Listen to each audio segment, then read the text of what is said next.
자, 1박 2일. 자, 박두일 쌤과 함께하는 거꾸로 교실 온라인 강의를 시작하겠습니다.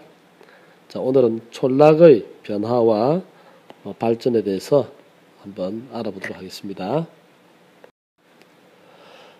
자, 여러분들 부모님이나 할아버지, 할머니의 어릴 적 촌락에서 생활한 모습에 대해서 들은 것이 있습니까? 예, 많이 있겠죠. 한번 같이 알아보면은 옛날에는 초가집이 많았습니다. 그리고 길 같은 것들은 거의 포장이 되지 않았어요. 지금 보세요. 돌멩이들이 울퉁불퉁 튀어나와 있고 먼지가 많이 날리고 있죠. 그리고 저녁이 되면은 집집마다 굴뚝에서 밥 짓는 연기가 이 집 저 집 솟아나오곤 했습니다. 자, 지금은 그런 모습을 거의 찾아보기 어렵죠. 그래서 오늘 이번 시간에는 촌락의 변화와 그 촌락이 발전한 모습을 자세하게 한번 알아보도록 하겠습니다. 자, 우리 그림에 나오는 친구가 할아버지가 옛날 사시던 때의 이야기를 들려달라고 그랬어요. 우리도 같이 한번 사진을 살짝 보도록 합시다. 자, 요즘에는 경운기라든지 트랙터, 기계들을 많이 사용하지만 예전에는 직접 소를 이용해서 밭을 갈고 논을 갈고 했었습니다. 그리고 요즘은 겨울에도 비닐하우스에서 여러 가지 꽃이라든지 채소를 재배하지만 예전에는 그냥 농사를 지을 수 없으니까 쉴 수밖에 없었답니다.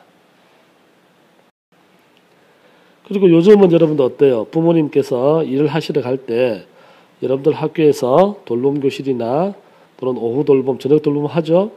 예전에는 어린 아기들을 이렇게 돌봐주는 보육시설이 없었어요.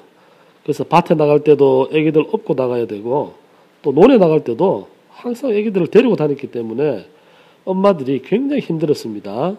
농사를 지으랴, 아기를 돌보랴, 집안일을 하랴 너무 힘들었다 그래요. 자, 그리고 어촌에 봅시다. 어촌에는 지금과 같은 큰 부두와 같은 시설이 없었습니다. 그리고 양식하는 기술도 부족했어요.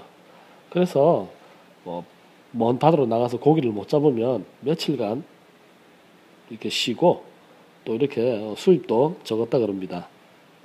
자, 산지촌을 보면은 산간지역이라서 물이 풍부하지 않았습니다. 그래서 산간지역에서는 주로 밭농사를 많이 지었다 그럽니다. 자, 이렇게 예전의 모습과 현재의 모습을 우리가 살펴보면 촌락도 많이 발전하고 변화되었다는 것을 알 수가 있습니다. 자, 그러면 우리 사진을 보고 예전의 촌락의 모습과 오늘날의 촌락의 모습을 한번 연결해 보도록 하겠습니다. 자, 첫 번째, 자, 초가집이 많이 보이네요. 자, 오늘날은 어떠한 모습으로 변했을까요?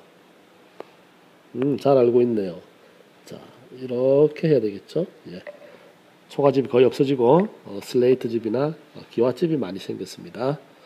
자, 두 번째 그림. 농촌의 그 길을 농부가 걸어가고 있는데 포장이 되지 않았습니다. 자, 오늘날은 어때요? 그렇죠. 농촌에도 도로가 넓어지고 포장이 되었다는 것을 알 수가 있습니다. 자, 세 번째 그림. 추수를 한 벼들을 농부들이 지게에 옮기고 있습니다. 자, 이렇게 하면 굉장히 힘이 들겠죠. 요즘은 어때요? 자, 사진을 한번 찾아보면 그렇죠. 요 밑에 이렇게 경운기, 기계를 이용해서 많은 물건들을 옮기고 있습니다. 자, 마지막 그림을 보면 사람이 일일이 모심기를 하고 있습니다. 자, 이 모심기를 사람이 했는데 요즘은 어떻게 할까요? 그렇죠. 이렇게. 자, 트랙터라는 기계가 있어가지고 한 사람이 넓은 논을 빠른 시간에 모심기를 할 수가 있습니다. 추수할 때도 마찬가지입니다. 벼를 벨 수도 있다 그럽니다. 이렇게 예전과 현재의 모습의 변화를 우리가 한번 살펴봤습니다. 자, 그럼 우리가 촌락의 달라진 모습을 한번 정리를 해보도록 하겠습니다. 자, 먼저 옛날에는 농촌에서 주로 서로 모여 살면서 함께 벼농사를 지었습니다. 그리고 또 소를 많이 이용하였다 그랬고요. 보육시설이 없어서 어머니들이 농사와 아기 돌보기 집안일을 하느라 매우 힘들었다 그랬죠. 그리고 산지촌에서는 산간지역이라서 물이 풍부하지 않기 때문에 밭농사를 하였다고 그랬습니다. 자, 오늘날 보면은 초가집에서 양옥집으로 변화했습니다. 자, 양옥집은 서양의 집 형태가 되겠죠. 그리고 소 대신 경운기라든지 트랙터와 같은 기계를 사용해서 농사를 짓고 있습니다. 그리고 예전에 그 시골에서는 겨울에 농사를 안 짓고 그냥 쉬었다 그랬죠.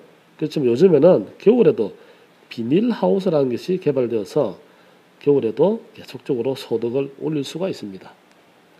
그리고 예전보다 도로가 훨씬 더 넓어지고 차가 다닐 수 있도록 포장이 되었다는 것을 알 수가 있습니다. 자, 지금 보고 있는 그래프는 어떠한 내용일까요? 자, 제목을 보니까 연도별 귀농 가구수라고 나와 있습니다. 귀농, 농촌으로 다시 돌아오는 사람들의 수라는 뜻입니다. 이렇게 촌락에도 다양한 발전을 위한 다양한 노력을 하고 있기 때문에 농촌으로 돌아오는 인구, 즉 귀농 인구가 꾸준히 늘어나고 있습니다. 2002년도에 비해서 2004년도, 2006년도, 최근에 와서는 2010년, 2011년도에 와서는 훨씬 더 많은 귀농 인구가 늘어났다는 것을 알 수가 있습니다. 그러면 이런 그 촌락의 발전을 위한 다양한 노력이 있다고 그랬는데 어떠한 노력이 있는지 한번 살펴보겠습니다. 자, 농공단지를 조성하고 또 각 지역마다 특색 있는 축제를 엽니다. 그리고 농사도 친환경 농업을 짓고 있습니다. 그리고 생태마을을 조성해서 촌락도 발전을 하려고 열심히 노력하고 있습니다. 그러면 다음 사진에서 좀 더 자세하게 알아보도록 하겠습니다. 자, 농공단지는 농공, 즉 농촌에 있는 공업단지 이렇게 해석하면 되겠습니다. 공장 할 때도 공짜죠. 그래서 이 농공단지는 농어촌 지역의 소득을 높이기 위해서 조성한 공업단지입니다. 촌락에서 농사를 짓는 사람도 있지만 농사를 짓지 않는 사람들은 또 이곳에 농공단지에 가서 여러 가지 공장에서 일을 하고 소득을 올릴 수가 있는 것입니다. 자, 이렇게 농어촌 지역의 소득을 높이기 위하여 조성한 공업단지를 농공단지라 그랬는데요. 이 농공단지에서는 농어촌 지역 주민들이 여기에 취업을 합니다. 즉 직장에 취업을 하여서 소득을 높일 수 있고 또 이렇게 함으로써 도시와 농어촌 간의 그런 그 차이가 있죠. 소득의 차이 또는 여러 가지 그 격차를 줄여서 우리나라 경제의 균형 있는 발전, 도시만 잘 사는 것이 아니라 촌락도 함께 잘 살 수 있는 그런 발전을 이루기 위한 것이 농공단지 조성이 되겠습니다. 자, 해외로 수출되는 우리 농산물을 한번 보면은 예를 들어서 강원도 대관령 일대는 고랭지에서 재배한 여름딸기. 자, 고랭지의 뜻 여러분들 조사해서 학급 SNS 꼭 올려주세요. 고랭지, 여름딸기, 그리고 경남 의령 지방에 있는 파프리카, 피망 비슷하게 생긴 거 굉장히 큰 거 있습니다. 파프리카를 일본에 수출해서 많은 소득을 얻고 있습니다. 또한 이런 그 농산물뿐만 아니라 어촌에서는 수산물, 또 산지촌에서는 육가공품, 자, 육가공품, 고기를 가공한 상품이 되겠습니다. 이런 것들도 우리가 외국에, 즉 해외에 수출하고자 노력을 하고 있습니다. 자, 요즘 가을이 되어서 그런지 특히 각 도시뿐만 아니라 촌락에도 지역 축제를 굉장히 많이 열고 있는 걸 우리가 보고 있습니다. 자, 그 중에 이 지역 축제들은 그러면 왜 열까요? 그렇죠. 그 지역의 특산물을 적극 활용하여 축제를 합니다. 그럼 이러한 축제들을 보러 많은 관광객들이 오겠죠. 또 그곳에 온 관광객들은 그곳에서 나는 그 생산물들을 많이 사갈 수 있겠죠. 자, 예를 들어서 한평 같은 경우에는 전라남도 한평은 나비가 굉장히 많이 납니다. 나비 축제라는 이름으로 해마다 축제를 열고요. 또 충청남도 보령에 가면은 머드 축제를 합니다. 자, 위에 사진을 보고 있죠. 머드라는 것은 여러분들 진흙이라 생각하면 됩니다. 이 진흙을 바르면 피부도 고와지고 또 이 진흙을 이용해서 화장품도 만든다 그럽니다. 자, 우리 부산 같으면 또 무엇이 있을까요? 예. 곧 다음 주부터 열리는 자갈치 축제라든지 여러 가지 축제들을 볼 수가 있습니다. 자, 또 촌락은 발전을 하기 위해서 친환경 농업을 하고 있습니다. 자, 친환경, 즉 환경과 친하다 이 말이죠. 친환경. 그러니까 무엇일까요? 예전에는 생산량을 많이 늘리기 위해서 농약이라든지 화학 비료를 많이 썼습니다.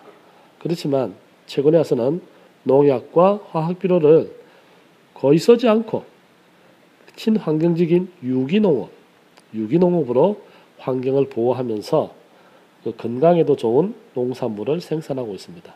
요즘은 특히 건강에 많이 신경을 쓰죠. 이러한 친환경 농업은 바로 환경과 우리 건강에 좋은 농산물을 생산하는 농업을 말합니다. 자, 선생님이 퀴즈를 하나 내겠습니다.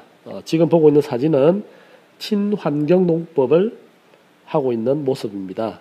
자, 어떠한 친환경 농법일까요? 자, 정답과 친환경 농법의 이름을 여기다 적어주시고 또 지금 이렇게 보면은 분홍 색깔 동글동글한 것들이 여러 개 뭉쳐져 있는 것이 보일 겁니다. 자, 이것들은 과연 무엇일까요? 힌트를 하나 주겠습니다. 힌트. 자, 여기 보면 우리가 바다에서 볼 수 있는 소라와 비슷한 것이 있습니다. 자, 우리는 이것을 무엇이라 할까요? 자, 이것을 알면은 여러분들이 어떤 친환경 농법인지 알 수가 있을 겁니다. 자, 학급 SNS에서 답을 한번 알아보도록 하겠습니다. 꼭 올려주세요. 자, 다음은 생태마을 조성입니다. 생태마을이라는 것은 농어촌 지역의 생활을 직접 체험해 볼 수 있는 그런 마을을 조성해서 소득을 올리고 있는 경우가 되겠습니다. 지금 보고 있는 사진은 도시의 아이들이 시골에 가서 직접 고구마를 캐고 있습니다. 자, 자기가 캔 고구마를 물론 집에 가져가겠죠. 자, 이 고구마 캐기 위해서 돈을 내야 되겠죠. 그 돈은 농어촌 사람들의 소득이 되겠습니다.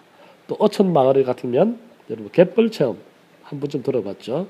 자, 그곳에도 갯벌 체험을 통해서 소득을 올릴 수 있고 또 도시 사람들은 그곳의 생활을 직접 체험할 수 있어서 여러 가지로 좋은 면이 있답니다.